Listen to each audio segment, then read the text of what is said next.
Өмір бейне бір жаңғырық секілді.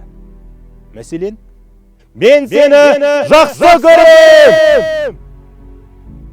Естідіңіз бе? Жаңғырып сізге жақсы көретінін айтуда. Ал егер мен сені жек көрем!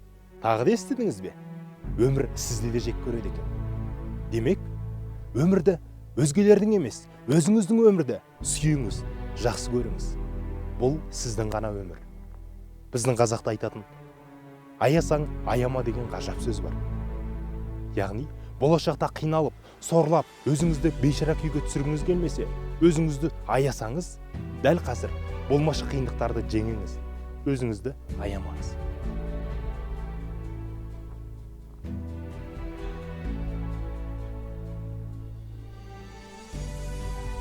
Әйгілі Питер Друкер физикалық күш жұмысқа мұқтаж, ал интеллектуалды күшке жұмыс мұқтаж дейді екен.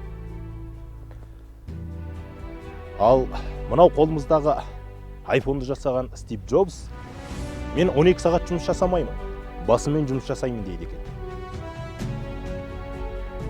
Стив Джобстың тағы бір бизнестегі өмірлік ұраны, мен шай бұдауының артынан жүгірмеймін.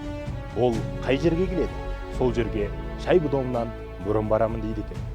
Яғни сіз арманыңызға қарай қадам бассаңыз, мейлі бизнесте болсын, мейлі қызметіңізде болсын, болып көзіңізге көрініп жатқанның артынан емес, алдағы табыстың алдынан күтіп алыңыз. Сіз сонда ғана өзгеден ерекше болып, ертерек жетістікке жетесіз.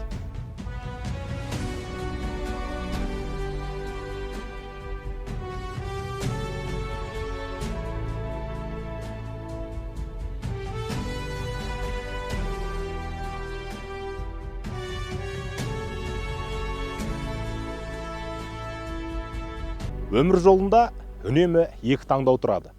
Бірі, дәл қазіргі сәтте сіз үшін оңай, әрі жеңіл болуы мүмкін.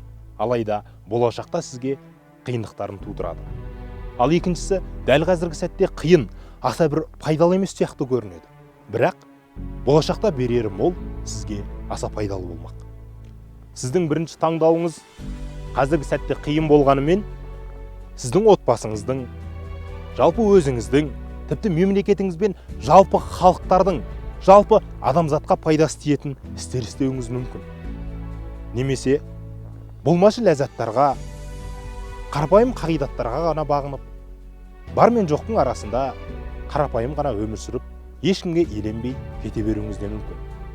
Сізге қайсысы ыңғайлы? Өзіңіз ғана емес, күллі адамзатты тамсандырып, болашақ ұрпақтың алдында да атыңызды қалғанын қарайсыз ба? Әлде қиындықтардан қорқып, кейінгі күндерге ешкімге елеусіз болғанды таңдайсыз ба?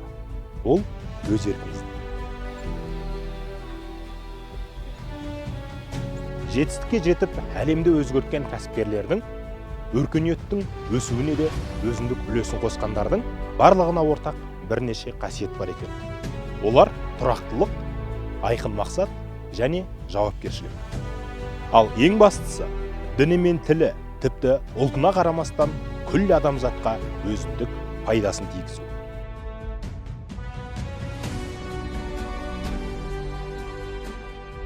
Біз ұлтымызды, отанымызды, жерімізді сүйеміз.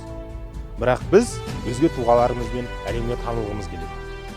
Неге біз өзіміз жасамасқа, неге өркениеттің өзгеруіне, мынау интеллектуалдық дамыған заманда өзіміздің ойымызды, қолымыздан келетін бар мүмкіншіліктерді неге пайдаланбаймыз? Біз өткен тарихымызға, бабаларымыздың жолына қарап мақтана беруді доғаруымыз керек. Біз болашаққа қарайық. Ей, тәкаппар дүние! Маған да бір қарашы! Танимысың сен мені? Мен қазақтың баласы!